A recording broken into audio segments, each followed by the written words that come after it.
खुदावन यीशु के जलाली और मुबारक नाम में आपकी सलामती हो। खुदावन की शुक्रगुजार हैं आज फिर से उसके खूबसूरत वक्त के लिए कि हम खुदा की हजूरी में जमा हैं। हमने उसकी सताइश की और अब हम खुदावन के कुदरत वाले कलाम को सीखने को हैं। उसकी हजूरी में उसकी कुदरत और उसके जलाल को हम तजर्बा करने को हैं। मेरे साथ कलाम मुकद्दस में से देखिए अमाल की किताब उसका 3 बाब और उसकी पहली आयत से लेकर हम 10वीं आयत मुकद्दसा तक पढ़ेंगे। अमाल की किताब उसका 3 बाब और उसकी पहली आयत से 10वीं आयत तक हम पढ़ेंगे। यहाँ पर एक बड़ा ही अमेजिंग मिरेकल है जिसके बारे में हम सीखेंगे कि किस तरह से हम ईमान में बढ़ सकते हैं और किस तरह से हम ईमान के जरिए से खुदा की कुदरत को तजर्बा कर सकते हैं। कलाम मुकद्दस में लिखा है, पतरस और यूहन्ना दुआ के वक्त यानी तीसरे पैर हैकल को जा रहे थे और लोग एक जन्म के लंगड़े को ला रहे थे जिसको हर रोज हैकल के उस दरवाजा पर बिठा देते थे जो खूबसूरत कहलाता है, ताकि हैकल में जाने वालों से भीख मांगे। जब उसने पतरस और यूहन्ना को हैकल में जाते देखा तो उनसे भीख मांगी। पतरस और यूहन्ना ने उस पर गौर से नजर की और पतरस ने कहा, हमारी तरफ देख, और उनसे कुछ मिलने की उम्मीद पर उनकी तरफ मुतवज्जो हुआ। पतरस ने कहा, चांदी सोना तो मेरे पास है नहीं, मगर जो मेरे पास है वो तुझे दिए देता हूं। यीशु मसीह नासरी के नाम से चल फिर। और उसका दाना हाथ पकड़कर उसको उठाया और उसी दम उसके टखने मजबूत हो गए और वह कूद कर खड़ा हो गया और चलने फिरने लगा और चलता और कूदता और खुदा की हम्द करता हुआ उनके साथ हैकल में गया। और सब लोगों ने उसे चलते फिरते और खुदा की हम्द करते देखकर उसको पहचाना कि ये वही है जो हैकल के खूबसूरत दरवाजा पर बैठा भीख मांगा करता था। और उस माजरे से जो उस पर वाक़या हुआ था बहुत दंग और हैरान हुए। आमीन। कलाम मुकद्दस का पढ़ा जाना, सुना जाना और सीखा जाना हम सब के लिए बाइसे बरकत हो। यहां पर हमें 3 लोगों के बारे में जो है वो इंफॉर्मेशन मिल रही है। आमीन। पहला पतरस, यूहन्ना और उसके बाद एक जन्म का लंगड़ा शख्स है। इन 3 लोगों के बारे में इस पैसेज के अंदर बात हो रही है। जो पहली 2 पर्सनैलिटीज है, पतरस और यूहन्ना, ये वो लोग हैं जिन्होंने यीशु मसीह के साथ टाइम स्पेंड किया है। ये वो लोग हैं जो यीशु मसीह की ज़ेरे परस्ती जिन्होंने खिदमत को सीखा है और खिदमत को किया है। और जो तीसरा शख्स है जिसके बारे में बात हो रही है वो एक जन्म का लंगड़ा शख्स है। अगर हम पतरस की जिंदगी को देखें तो जो पतरस की जिंदगी है, पतरस एक जोशीला और दिलेर और ईमानदार शागिर्द था।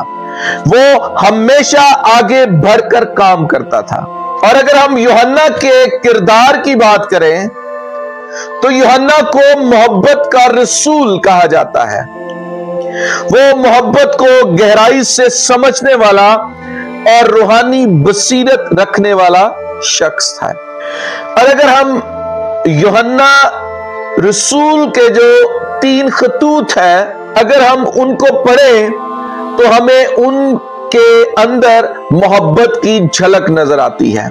आज हम इन दोनों के ताल्लुक से सीखेंगे और इसके साथ साथ एक जन्म के लंगड़े शख्स की जिंदगी के ताल्लुक से सीखेंगे कि किस तरह से खुदा की कुदरत के बाइस उस लंगड़े शख्स की जिंदगी तब्दील हो गई।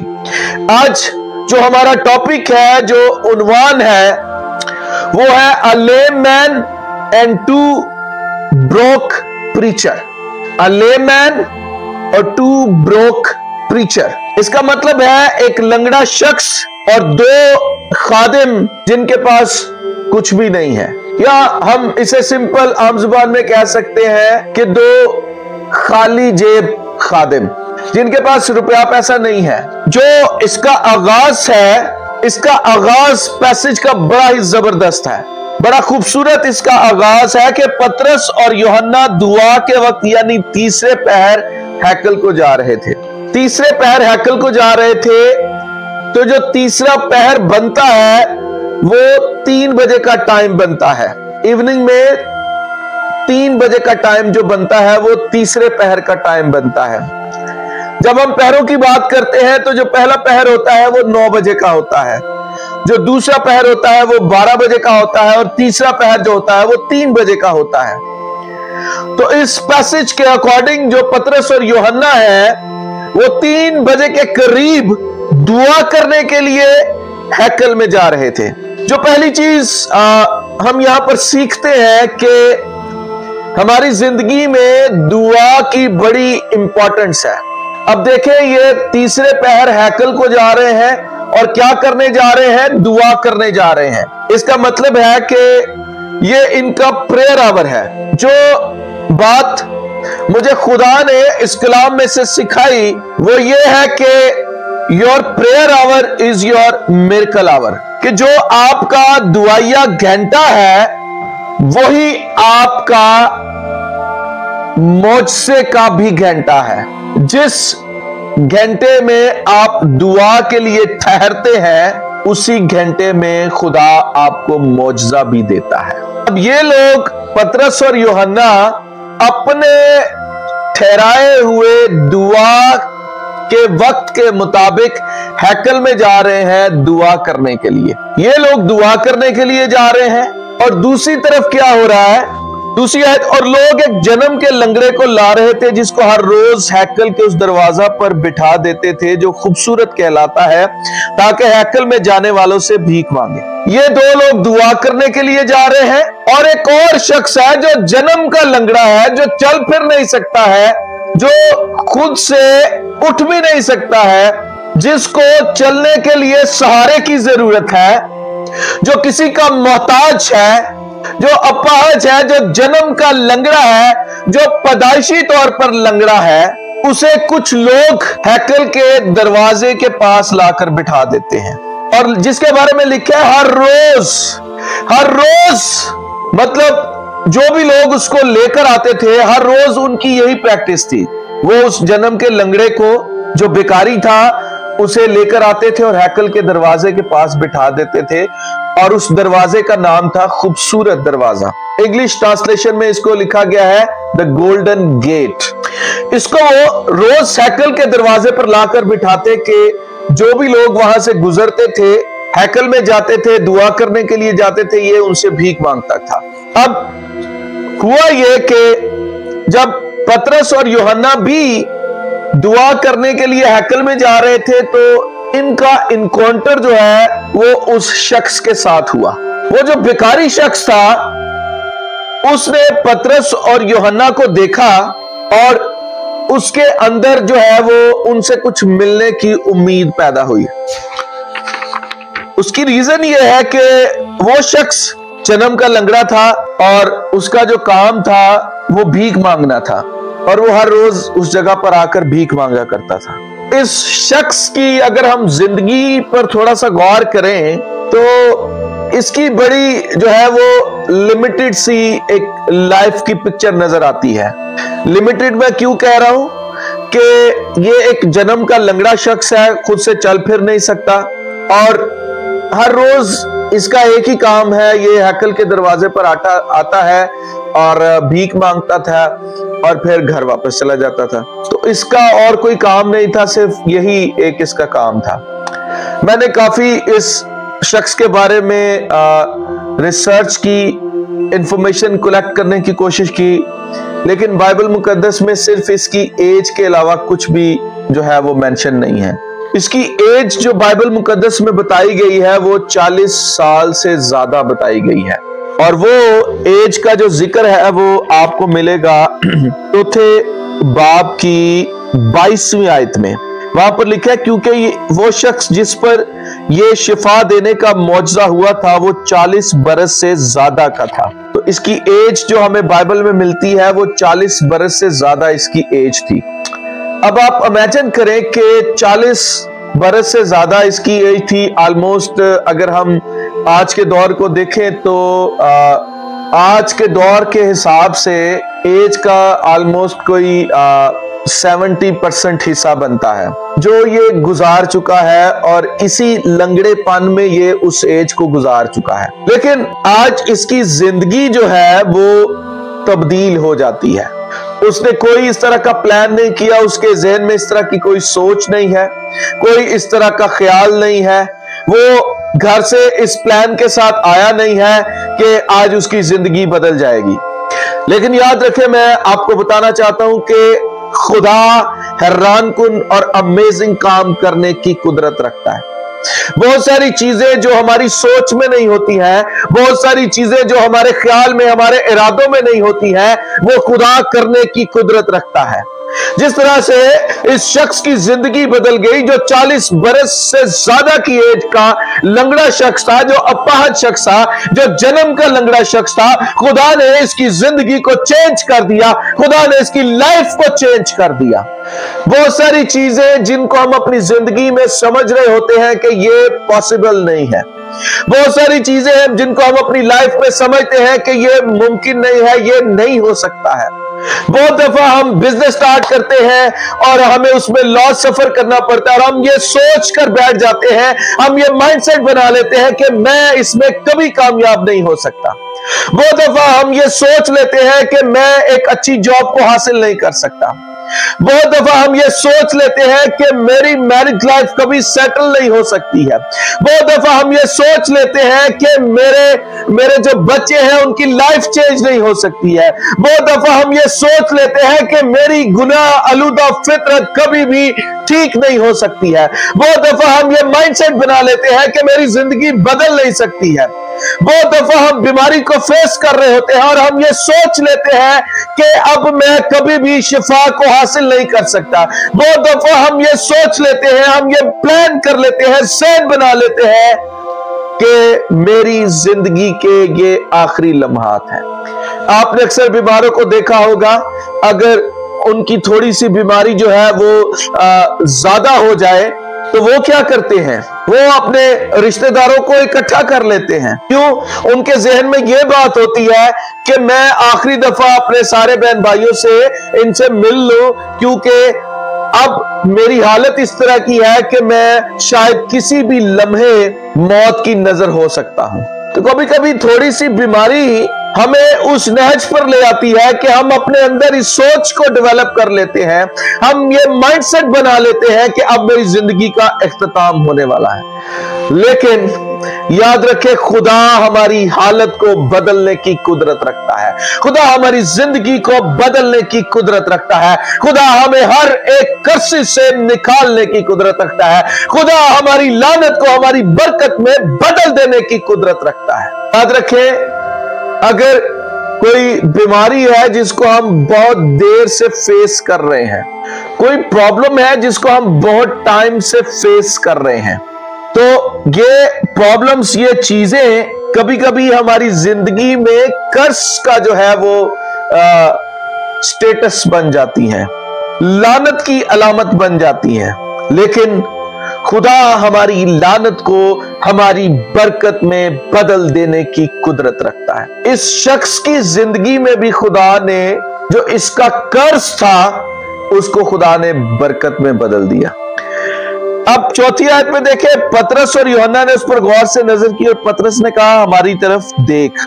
जब पतरस ने उससे कहा कि हमारी तरफ देख, लिखा वो उनसे कुछ मिलने की उम्मीद पर उनकी तरफ मुतवज्जो हुआ। अब वो शख्स जो बेकारी शख्स था, उसको तो रुपए पैसे की जरूरत थी, वो तो इस माइंडसेट के साथ उस जगह पर आया था कि वो हर रोज आकर वहां पर भीख मांगता था, और वो भीख मांगने की गर्ज से पतरस और यूहन्ना को देख रहा था।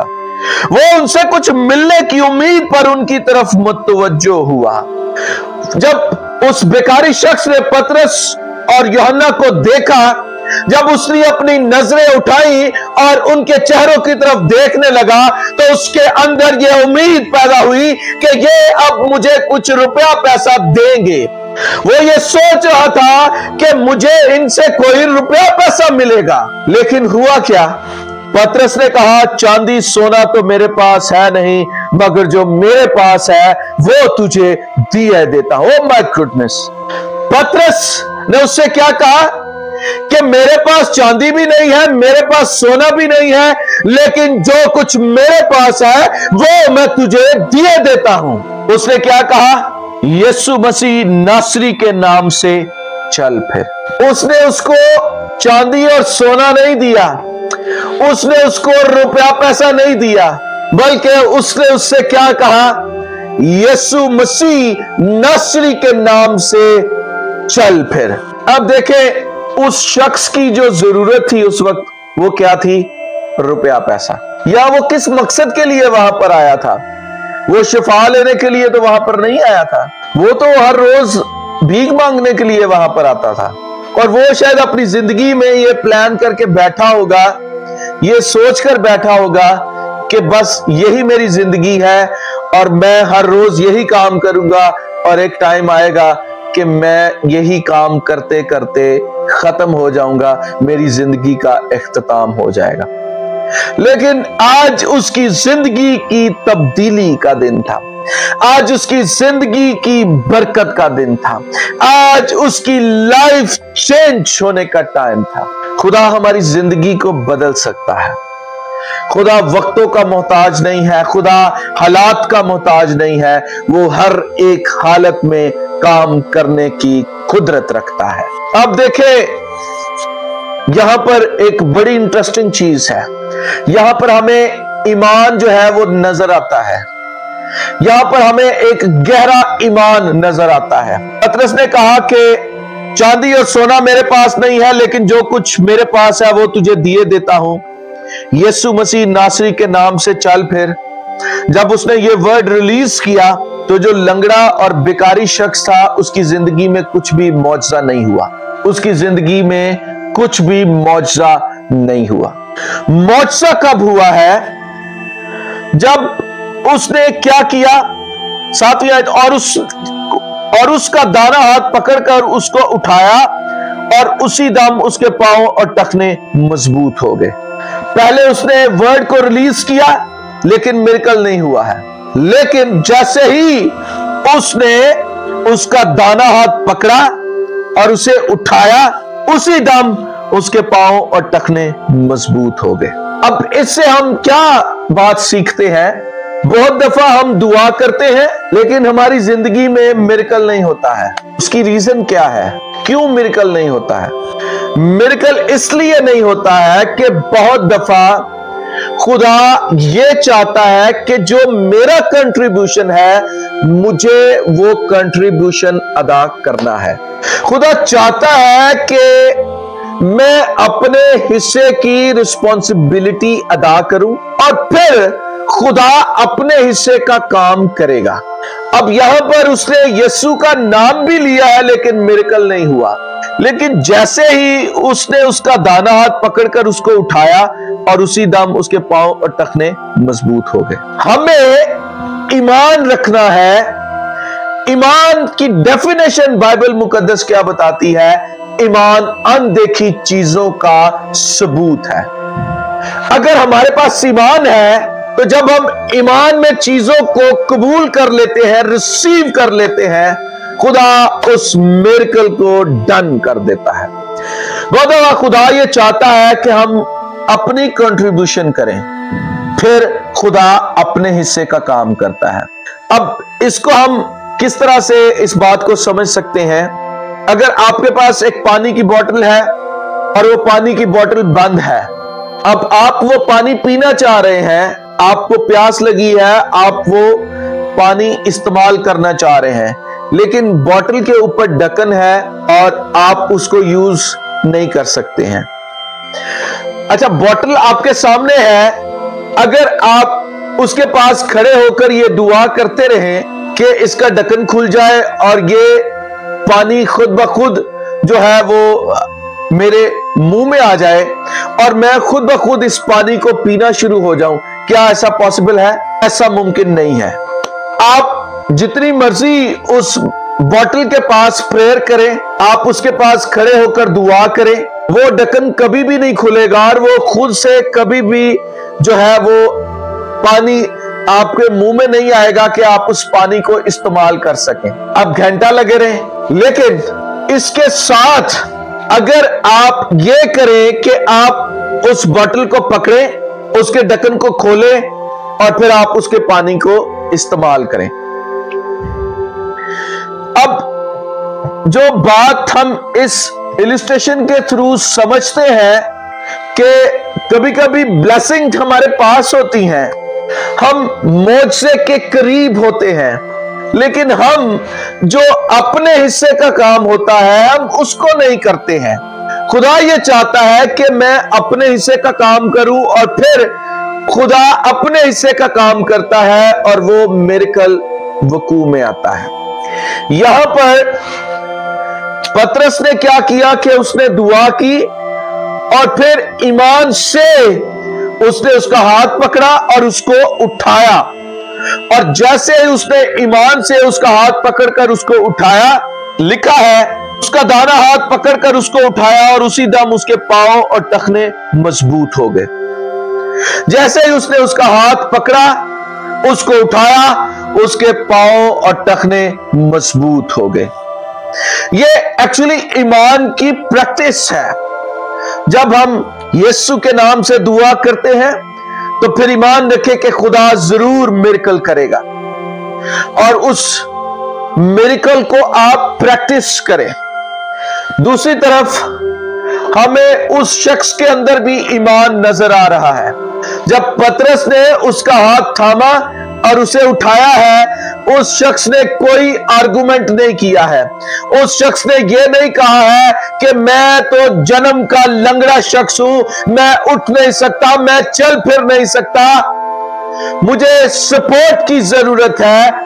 उसने कोई इस तरह का नेगेटिव आर्गुमेंट नहीं किया है, बल्कि उसने उस कलाम पर लब्बैक कहा है और वो उसने उस कलाम को रिसीव किया है। और जब पतरस ने अपना हाथ बढ़ाया है, उसका दाना हाथ पकड़ा है और उसे उठाया है और वो शख्स एकदम से उठ खड़ा हुआ है, उसके पांव के टखने मजबूत हो गए और वो उठकर खड़ा हो गया और लिखा है कि वो चलने लगा, वो कूदने लगा और वो खुदा की सताइश करने लगा। इस शख्स का रिस्पॉन्स आप चेक करें। कभी कभी हमारा रिस्पॉन्स बड़ा नेगेटिव होता है। याद रखें, खुदा ये चाहता है कि जब खुदा हमारी जिंदगी में कोई काम करे तो हम उसकी थैंक्स गिविंग करें, हम उसको रिस्पॉन्स करें, हम उसको ऑनर करें। और इस शख्स ने उस मिरेकल को रिस्पॉन्स किया है। जब इस शख्स की जिंदगी में काम हुआ है तो इसने रिस्पॉन्स किया है और खुदा की शुक्रगुजारी की है। क्या लिखा है? और वो कूद कर खड़ा हो गया और चलने फिरने लगा और चलता और कूदता खुदा की हम्द करता, यानी शुक्रगुजारी करता, उनके साथ हैकल में गया। इसका रिस्पॉन्स देखिए कैसा जबरदस्त रिस्पॉन्स है कि जब इसकी लाइफ चेंज हुई, जब इसकी जिंदगी में मिरेकल हुआ है, तो इसने ये नहीं किया है कि वो एकदम से खड़ा होकर अपने रिश्तेदारों के पास गया है, अपने घर वालों के पास गया है, उन लोगों के पास गया है जो इसको हर रोज हैकल के दरवाजे पर लाकर बिठाते थे कि मैं उनको जाकर बताऊं कि मैं ठीक हो गया हूं, मैं चलने फिरने लगा हूं। ये उनके साथ नहीं गया है, बल्कि ये पतरस और यूहन्ना के साथ गया है जो हैकल में दुआ करने के लिए जा रहे थे। ये उनके साथ शुक्रगुजारी करता, ये चिल्लाता हुआ, खुदा की हम्द करता हुआ, खुदा की सताइश करता हुआ उनके साथ गया है। एक और बात जो हम यहां पर सीखते हैं वो ये है कि जब इसकी लाइफ चेंज हुई है तो ये पुरानी जिंदगी की तरफ नहीं भागा है।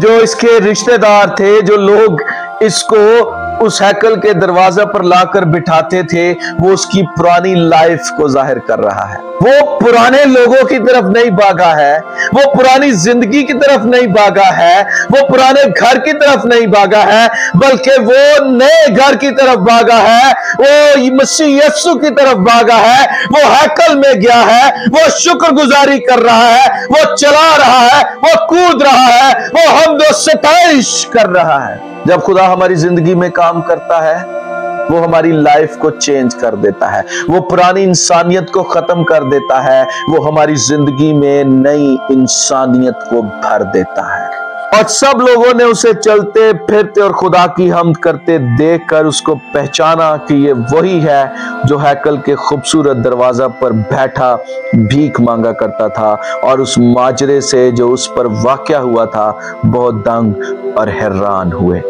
आमीन। इस शख्स को लोग जानते थे कि ये हर रोज भीख मांगता है, और जब उनके साथ हैकल में गया तो उन लोगों ने जब उस शख्स को देखा और वो सरप्राइज हो गए, वो देखकर हैरान हो गए और वो आपस में कहने लगे ये तो वही शख्स है जो हैकल के दरवाजे पर भीख मांगा करता था, और इसकी लाइफ बदल गई है, इसकी लाइफ चेंज हो गई है। ये तो कूद रहा है, ये तो खुदा की सताइश कर रहा है, ये खुदा की हम्द कर रहा है। और वो इस सारे माजरे को देखकर सरप्राइज हो गए, वो हैरान हो गए। खुदा आपकी लानत को आपकी बरकत में बदल सकता है। खुदा ने इस शख्स की जिंदगी के कर्ज को इसकी बरकत में बदल दिया। आज खुदा हमारी जिंदगी से भी ये डिमांड करता है, ये तकाजा करता है कि जिस तरह इस शख्स की जिंदगी खुदा ने चेंज की, इसकी जिंदगी में मिरेकल किया, और ये उस पुरानी जिंदगी से निकलकर एक नई जिंदगी में दाखिल हो गया जो शादमानी से भरी हुई थी। वो खुश है, वो शादमान है, और वो खुदा की प्रेजेंस में है। हमें भी अपनी पुरानी जिंदगी को तर्क करना है, हमें अपनी गुनाह आलूदा फितरत को तर्क करना है, हमें उस पुरानी इंसानियत को तर्क करना है जो गुनाह आलूदा है। हमें उसको तर्क करके खुदा की उस प्रेजेंस को रिसीव करना है, खुदा की उस कुदरत को रिसीव करना और कबूल करना है, ताकि खुदा हमारी जिंदगी में काम करे और वो हमारी लाइफ को चेंज करे। और जब खुदा हमारी लाइफ को चेंज करता है तो फिर हमने उसकी शुक्रगुजारी करनी है, हमने उसकी हैकल में जाना है, हमने उसके नाम की सताइश करनी है, हम उसके नाम की वड्याई करनी है और उसके नाम की तमजीद करना है। और जब हम उसके नाम की तमजीद करेंगे, जब हम उसके नाम की सताइश करेंगे, तो ये लोगों के लिए सरप्राइज होगा। लोग आपकी बरकत को देखकर उस जिंदा खुदा पर ईमान ले आएंगे। आप बहुत सारी जिंदगियों की तब्दीली का चैनल बन जाएंगे, आप बहुत सारी जिंदगियों की तब्दीली का सोर्स बन जाएंगे। यहां पर शायद कितने लोग हैं जिन लोगों ने उसको देखा होगा और वो इस मिरेकल को देखकर हैरान हुए, वो सरप्राइज हुए कि एक जन्म का लंगड़ा शख्स जो है वो कूद रहा है, वो चल फिर रहा है, वो मुकम्मल शिफा पा चुका है। कितने लोगों का ईमान उसको देखकर भरा होगा और वो अपने दिल में ये सोच रहे होंगे कि खुदा कादरे मुतलिक है, वो सब कुछ करने की कुदरत रखता है, वो हमारी जिंदगी को बदल सकता है। जब खुदा हमारी जिंदगी में काम करता है तो हमारा पॉजिटिव रिस्पॉन्स होना चाहिए। जब खुदा हमारी जिंदगी में काम करता है तो हमारा रिस्पॉन्स शुक्रगुजारी का होना चाहिए। मैं खुदा की शुक्रगुजारी करता हूं उसके जिंदा और कदूस नाम के लिए। वो असीम खुदावंद है, वो सब कुछ करने की कुदरत रखता है। हालेलुया। आइए इस कलाम के लिए खुदा की शुक्रगुजारी करते हैं।